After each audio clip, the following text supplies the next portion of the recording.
ሰላም ተመልካቾች እንደምን ቆያችሁ? ዛሬ ፖፕ ፕላትፎርም ውስጥ ገብተን እንዴት እንደምንሰራ ኮይኖችንና ፖይንቶችን እንዴት መሰብሰብ እንደምንችል እናያለን። ክፍል አንድን ያልተመለከታችሁ ለፖፕ ፕላትፎርም አዲስ የሆናችሁ ሰዎች የፖፕ ፕላትፎርም አሰራር ጊዜ ብቻ የሚፈልግ ቀላልና የብዙዎችን ህይወት እየቀየረ የሚገኝ ወደፊትም እንደ ቲክቶክ ይፈምሳል የሚባልለት ምርጥ አፕ ነው። ስለ ፕላትፎርሙ እውነታና አከፋፈት ክፍል አንድ ቪዲዮ ላይ አስቀምጬላችኋለሁ። አፑን አውርዳችሁ ያልከፈታችሁ ስለ ፕላትፎርሙ ምንም የማታውቁ ይሄ ቪዲዮ የመጀመሪያችሁ ከሆነ እዚህ ጋር እንዳትወዛገቡ ቅድሚያ ክፍል አንድን በማየት ወደዚህ ቪዲዮ እንድትመጡ አሳስባለሁ። እሺ ቤተሰብ፣ በዚህ ቪዲዮ ላይ ታስኮቻችሁን በመስራትና በሌሎች መንገዶች እንዴት ፖይንቶችን እና ኮይኖችን መሰብሰብ እንደምንችል፣ ኮይኖችንና ፖይንቶችን በምትሰበስቡበት ጊዜ ምን ማድረግ እንዳለባችሁ እንዲሁም ትልቁ ገንዘብ የሚሰራበትን መንገድ በዚህ ቪዲዮ ውስጥ አብረን የምናይ ይሆናል። ቪዲዮውን ላይክ፣ ቤቱን ሰብስክራይብ እንዲሁም መስራት ለሚፈልጉ ሰዎች ሁሉ ሼር በማድረግ እንድትጀምሩና ቪዲዮውን በትኩረት በመከታተል እንድታተርፉ ስል ግብዣ ነው። ኮይኖችና ፖይንቶችን እንዴት መሰብሰብ እንችላለን? ኮይኖችና ፖይንቶችን ለመሰብሰብ የሴቶችና የወንዶች ታስክ የተለያየ ሆኖ እናገኛለን።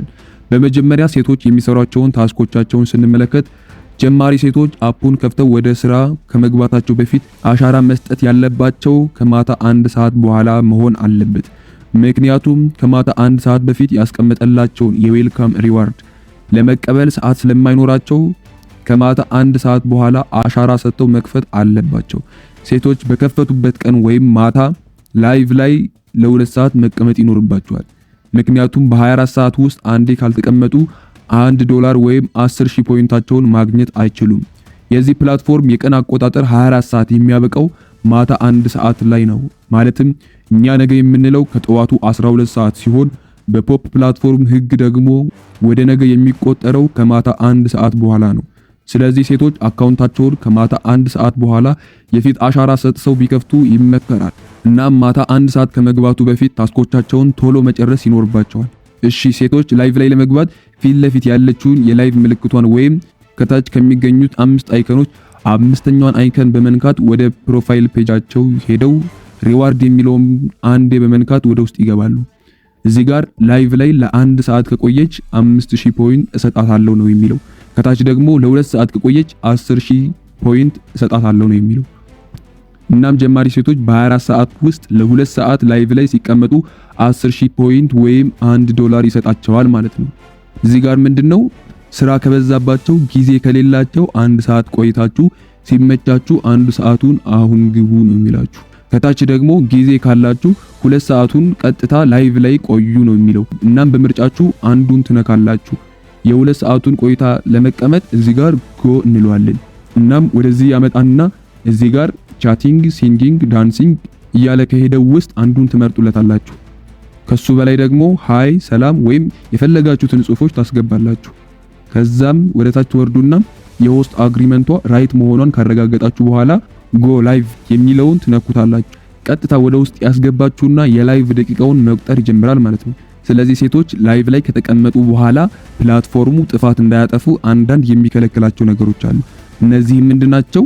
አንደኛው ሴቶች ከካሜራ አለመውጣት፣ ሁለተኛው ስለታማ ነገሮችን እና መሳሪያዎችን ይዞ ካሜራ ውስጥ አለመግባት።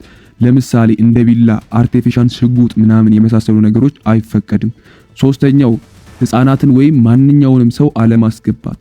አራተኛው በጀርባችን ግድግዳ ላይ የተሰቀለ የሰው ፖስተር አለማስገባት።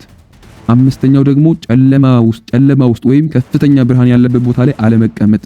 ተመጣጣኝ ብርሃን ያለበት ፊታችሁ የሚታይበት ቦታ መሆን ያስፈልጋል። እናም እነዚህን ህጎች ካልጠበቅን ፕላትፎርሙ ለ7 ቀን 10,000 ፖይንት የሚሰጠንን ይቀንስብንና ሁሌ ላይቭ ላይ ስንቀመጥ 1,000 ይሰጠናል ማለት ነው። አንድ ቀን ጥፋት አጥፍተን ከተቀጣን ለ7 ቀን የሚሰጠንን ሽልማት ለ3 ቀን ብቻ ያሳጥርብናል። ስለዚህ ጀማሪ ሴቶች የፕላትፎርሙን ህግ ባለመተላለፍ ላይቭ ላይ መቀመጥ አለባችሁ ማለት ነው። ህጉን አክብራችሁ ሲቀጥል ሁሌ በተመሳሳይ ሰዓት ላይቭ ላይ የምትገቡ ከሆነ የ3 ቀኑ ሽልማቱን ለ7 ቀን ያራዝምላችኋል ማለት ነው። ሁለተኛው ኮይን የሚገኝበት መንገድ ወንዶችም ሴቶችም ፓርቲ ላይ በመቀመጥ ኮይኖችን መሰብሰብ ነው። ይሄ እንዴት ነው የሚሆነው? ከአምስቱ አይከኖች ሁለተኛውን አይከን በመጫን እዚህ ጋር ዝቅ ብላችሁ የአንዱን ሰው ፓርቲ ትመርጣላችሁ። ውስጥ ስትገቡ 2 አይነት ወንበር ታገኛላችሁ። በጎልደን ከለር ያለው የሴቶች ወንበር ሲሆን ለ1 ሰዓት በመቀመጥ 1500 ኮይን ኤክስቼንጅ ይደራረጉና 800 ፖይንት ይሰጣቸዋል ማለት ነው። ሌላኛው ደግሞ ሲልቨር ከለር ያለው የወንዶች ወንበር ሲሆን ወንዶች ወንበሩ ላይ ለ15 ደቂቃ በመቀመጥ 200 ኮይን ይሰጣቸዋል ማለት ነው። ሶስተኛው ኮይን የምናገኝበት ታስክ ደግሞ ትሬዠር ቦክስ ይባላል። ላይቭም ላይ ፓርቲም ላይ ታገኙታላችሁ። ይቺ የምትመለከቷት ቦክስ ወደ ታች 5 ደቂቃ ቆጥራ ስትጨርስ 00 ስትል አንዴ በመንካት 40 ኮይን ትሰጠናለች ማለት ነው። እናም በ24 ሰዓት ውስጥ 10 ጊዜ በመንካት 400 ኮይን ትሰጠናለች ማለት ነው። አራተኛዋ በእድል የምናገኛት ላኪ ቦክስ ትባላለች። ይቺ ማለት ነው ብዙ ቤት ላትገኝ ትችላለች። ላኪ ቦክስን የሚያስቀምጡልን ላይቭ የከፈቱ ሆስቶች ወይም ኤጀንቶች ናቸው። እናም አንዴ እንነካትና የተሰጣትን ደቂቃ ቆጥራ ስትጨርስ በፍጥነት በመንካት ኮይን ትሰጠናለች ማለት ነው። አምስተኛው ደግሞ ጌም በመጫወት ኮይኖችን መሰብሰብ ይቻላል። እናም ጌም መጫወት የምንችለው ደግሞ ሌቭል 2 ስንገባ ነው። ስድስተኛው ፋየርወርክ ይባላል። ይሄ ፋየርወርክ አንዳንድ ቤቶች ላይ የሚበተን ኮይን ሲሆን በየሁሉም ላይቭ እና ፓርቲ ቤት ውስጥ ቴክስት በሚገባበት ቦታ ላይ አብሮ ይገባል። እናም እንደገባ ሲነኩት ፋየርወርኩን ወደ ገዛው ሰው ቤት ይወስዳቸዋል። እናም ለአንድ ደቂቃ በመጠባበቅ የ50,000 ኮይን ርችት ሲበተን ቤት ውስጥ ላሉ ሰዎች ኮይን ይደርሳቸዋል፣ ይከፋፈላል ማለት ነው። ሰባተኛው ኮይን የምናገኝበት መንገድ ደግሞ ጋምብል ይባላል። ይሄኛው አንድ ሰው ቤት ገብተን ጋምብል ስናደርግ እድላችን ሆኖ ልንበላም ልንበላም እንችላለን። ጋምብል ለማድረግ መጀመሪያ የጊፍት ምልክቷን እንነካትና ከጊፍት አጠገብ ላኪ ላይ እናደርገዋለን። ከዛም እዚህ ጋር በፈለግነው መደብ እንሄዳለን። እድል ካለን በደንብ በእጥፍ እንበላለን። እድል ከሌለን ደግሞ ያለንንም ልንበላ እንችላለን ማለት ነው። ሌላኛው የመጨረሻውና ትልቁ ዶላር የሚያስገኝልን ነገር ደግሞ ሰውን ኢንቫይት ማድረግ ነው። በተለይ ደግሞ ሴቶችን ኢንቫይት ማድረግ። ሴቶችን ኢንቫይት አድርገን አስከፍተን በምናሰራቸው ሰዓት በየቀኑ ያለ ጥፋት ሲሰሩ እስከ $14 ድረስ የማግኘት እድል አለን ማለት ነው። ሴቶች በአንድ ሳምንት 3 ሰዓት ላይቭ ላይ ሲቀመጡ ለኛ 10,000 ፖይንት ወይም $1 ይሰጠናል ማለት ነው። በሳምንት 5 ሰዓት ሲቀመጡ ለኛ 20,000 ፖይንት ይልክልናል ማለት ነው። በአንድ ሳምንት ለ8 ሰዓት ሲቀመጡ 30,000 ፖይንት ይልክልናል። በአንድ ሳምንት ውስጥ ለ12 ሰዓት ሲቀመጡ ለኛ 60,000 ፖይንት ይልክልናል ማለት ነው። በአንድ ወር $20 ወይም 200,000 ፖይንት ከሰሩ ለኛ 70,000 ፖይንት ይልክልናል። በአንድ ወር ውስጥ $50 ከሰሩ ለኛ 90,000 ፖይንት ይልክልናል ማለት ነው። በአንድ ወር ውስጥ $100 ከሰሩ ለኛ 110,000 ፖይንት ይልክልናል ማለት ነው። በአንድ ወር ውስጥ $200 ወይም 2 ሚሊዮን ፖይንት ከሰሩ ለኛ $14 ወይም 140,000 ፖይንቱን ይልክልናል ማለት ነው። ስለዚህ በሴት ኢንቪቴሽን እስከ $14 ድረስ ይሰጠናል ማለት ነው። ወንዶችን ኢንቫይት አድርገን ስናሰራ ግን የአንድ ሳምንት የዌልካም አቀባበል ስለሌላቸው በወንዶች እስከ $6 ድረስ ብቻ የማግኘት እድል ይኖረናል ማለት ነው።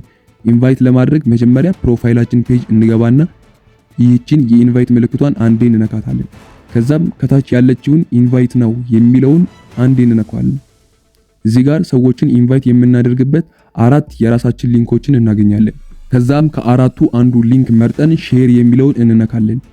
ከዛም በፌስቡክ፣ በዋትስአፕ፣ በኢንስታግራም በፈለግነው መላክ እንችላለን። አለበለዚያ ደግሞ ሊንኩን ኮፒ በማድረግ የፈለግነው አፕ ላይ ሄደን ፔስት በማድረግ መላክ እንችላለን ማለት ነው። እናም በእነዚህ በ8 መንገዶች ኮይኖችን እና ፖይንቶችን መሰብሰብ እንችላለን ማለት ነው። እናም ቤተሰብ ኮይኖችንና ፖይንቶችን ስትሰበስቡ ማወቅ ያለባችሁ ዋናው ነገር እነዚህን ኮይኖችና ፖይንቶችን እንድትሰበስቡ የተደረገበት የራሱ ምክንያት አለ። እነዚህን ጥቃቅን ኮይኖችና ፖይንቶችን በመሰብሰብ የትም መድረስ ስለማትችሉ እነዚህ የተቀመጡበትን ዋናው ዓላማቸውን ማወቅ ይኖርባችኋል ማለት ነው። ዓላማቸው ምንድነው? የተቀመጡበት ዋናው ዓላማቸው ምንድነው? ፕላትፎርሙን ስታጠኑት ጎን ለጎን እየተማራችሁ እንድትሰበስቧቸው የተዘጋጁ ናቸው። በጠራራ ፀሐይ ጉዞ ጀምራችሁ ካሰባችሁበት ቦታ ለመድረስ እነዚህን ጥቃቅን የገንዘብ ምንጮች ትጠቀሙባቸዋላችሁ። ማለትም እነዚህን እንደ ጥላ መጠቀም እንጂ እንደ መኪና አይሆኗችሁም። ስራው የቱ ጋር ነው? ገቢ የሚገኘው ምኑ ጋር ነው ካላችሁ የኤጀንት ሌቭል ላይ ነው። ስለዚህ ኤጀንት ሆናችሁ ተማሪዎችን ማስተማር ጀመራችሁ ማለት ፕላትፎርሙ ላይ ቋሚ ደመወዝተኛ ሆናችሁ ማለት ነው። እናም ኮይኖችና ፖይንቶችን በምትሰበስቡበት ጊዜ ትኩረታችሁን ትምህርቱ ላይ በደንብ ማድረግ ይኖርባችኋል። በደንብ መጠየቅና መረዳት ይኖርባችኋል ማለት ነው። ስለዚህ ኤጀንሲ ለመሆን ምን ያስፈልጋችኋል?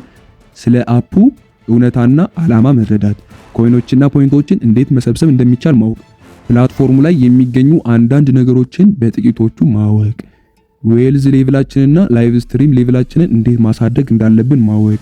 እነዚህን አራቶቹን በሚገባ ካወቅን ኤጀንት ለመሆን ሌላ የሚያስፈልገን ነገር የለም ማለት ነው። አዳዲስ ፊቸሪቲዎችም ራሱ ሲመጡ እዛው እየሰራን የምናውቃቸው ነገሮች ናቸው። እናም ጊዜያችንን በአግባቡ መጠቀም፣ በመታገስና በመጽናት ዓላማችንን ማሳካት ይኖርብናል ማለት ነው። እሺ ቤተሰብ፣ የዛሬ የኮይንና የፖይንት አሰባሰብ ቪዲዮ ይህን ይመስል ነበር። በደንብ እንደተማራችሁበት ተስፋ አድርጋለሁ። እናም በቀጣይ ቪዲዮ እስከምንገናኝ ድረስ ይህንን ቪዲዮ ላይክ፣ ቤቱን ሰብስክራይብ፣ መስራት ለሚፈልጉ ሁሉ ሼር በማድረግ እንድትተባበሩ ስል ግብዣዬ ነው። ነገን ዛሬ ተመልከቱ። ሰላማችሁ ይብዛ።